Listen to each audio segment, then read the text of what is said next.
Sobat Puncak Malam, semakin malam semakin asik. Sampai saat ini saya masih di pukul 3 subuh dini hari berjalan-jalan. Dan apa yang akan kita lihat Sobat Puncak Malam, kita saksikan lagi nanti dan selanjutnya.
Walaupun pesawat bekas dan sudah tidak aktif lagi, tapi cukup bagus untuk dilihat sebagai monumen pengingat perjuangan dari Tentara Nasional Angkatan Indonesia, Angkatan Udara, TNI AU.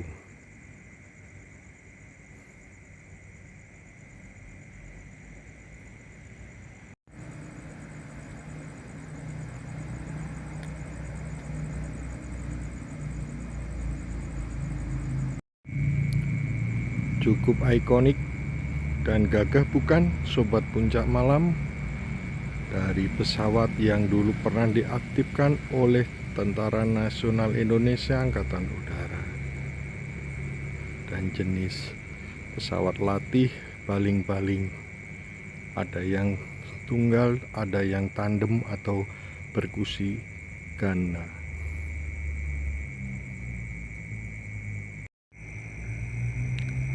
Taman kota cukup rindang, asri, dan memang dibutuhkan dalam suatu kota, baik besar maupun yang kecil.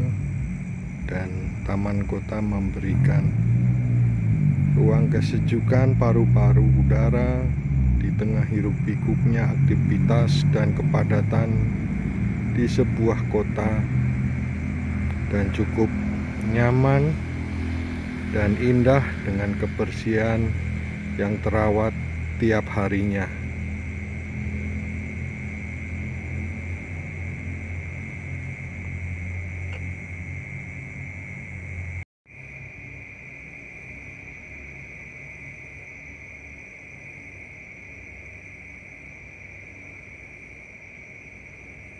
Dengan lampu taman yang menyala di malam hari, memberikan penerangan yang cukup, dan taman tidak terkesan seram, bahkan menjadi rawan dari segala tindak kejahatan, dan menambah keindahan eksotis di malam hari.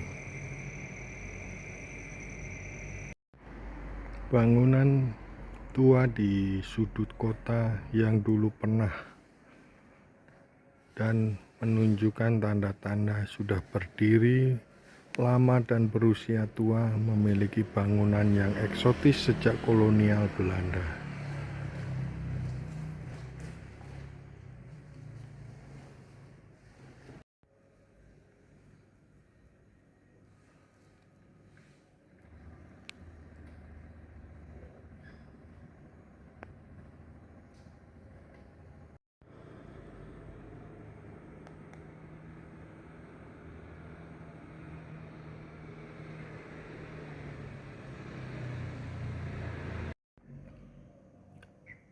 Bangunan ini dibuat atau dibangun di tahun 1926 dan bangunan ini merupakan hotel yang bernama Hotel Sunda. Hotel yang sudah tua dan tidak aktif lagi dan bahkan mau dijual. Nilai jualnya fantastis. Hotel ini luasnya hanya 823 meter persegi, tapi ditawarkan dengan harga fantastis 7 miliar rupiah. Padahal hotel ini dulunya bersejarah karena konon Wakil Presiden pertama Republik Indonesia, Dr. Muhammad Hatta pernah menginap di hotel ini. Hotel ini namanya Hotel Sunda dan terletak di salah satu kota kecil di Provinsi Jawa Barat. Dan tempatnya strategis karena memang dekat dengan stasiun kereta api yang menghubungkan lintas selatan Pulau Jawa dari Jakarta sampai Surabaya, lintas selatan Pulau Jawa. Jadi hotel ini dulunya ramai dan punya sejarah, banyak tamu-tamu yang penting untuk menginap di sini. Selain itu ada saudagar, ada pegawai-pegawai di masa kolonial Belanda. Dan hotel ini sekarang sudah tidak mampu bersaing, akhirnya terbengkalai begini.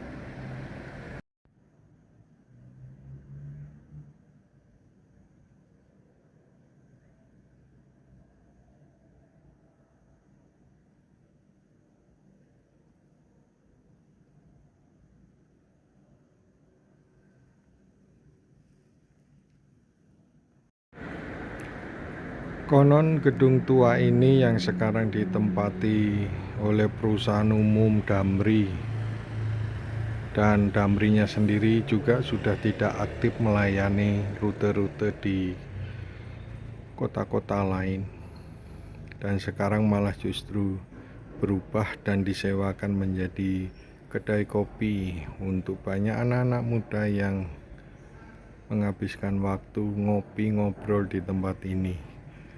Dan seperti saya mau singgung tadi, gedung ini dulu konon adalah rumah tinggal dari seorang keturunan Jerman dan punya pekerjaan yang tentunya di masa kolonial Belanda juga bekerja pada pemerintahan kolonial Belanda.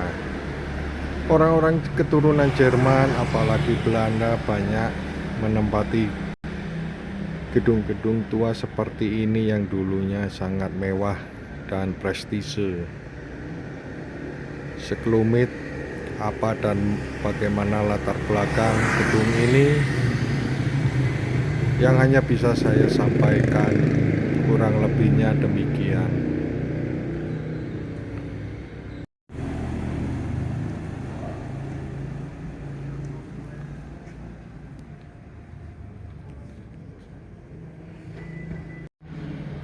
Aktivitas di sebuah kota biasanya banyak digerakkan roda ekonominya dan keramaian oleh anak-anak muda. Tidak terkecuali di kota kecil ini juga banyak anak-anak muda yang menghabiskan waktunya di tempat-tempat yang mereka anggap nyaman, terjangkau, dan banyak teman-temannya juga berkumpul di sini. Tentu saja ini juga menggerakkan ekonomi di sebuah kota dengan anak-anak muda generasi Z kalau zaman sekarang itu yang mengisi celah-celah dari kegiatan baik ekonomi, sosial, budaya, pendidikan, dan juga bidang lainnya.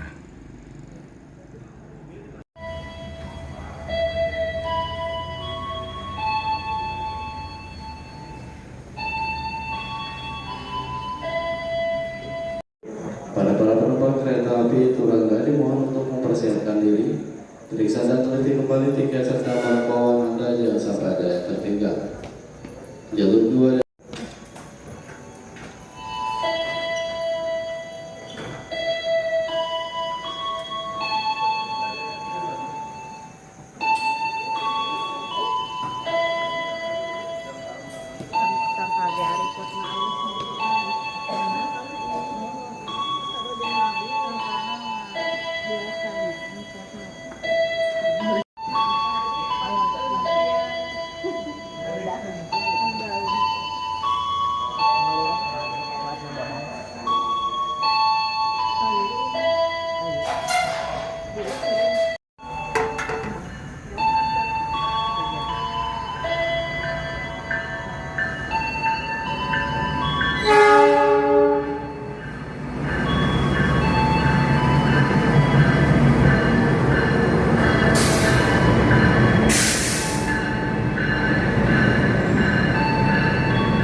Beda keluar berada di sebelah timur area stasiun. Terima kasih atas kepercayaan Anda menggunakan jasa layanan kereta api.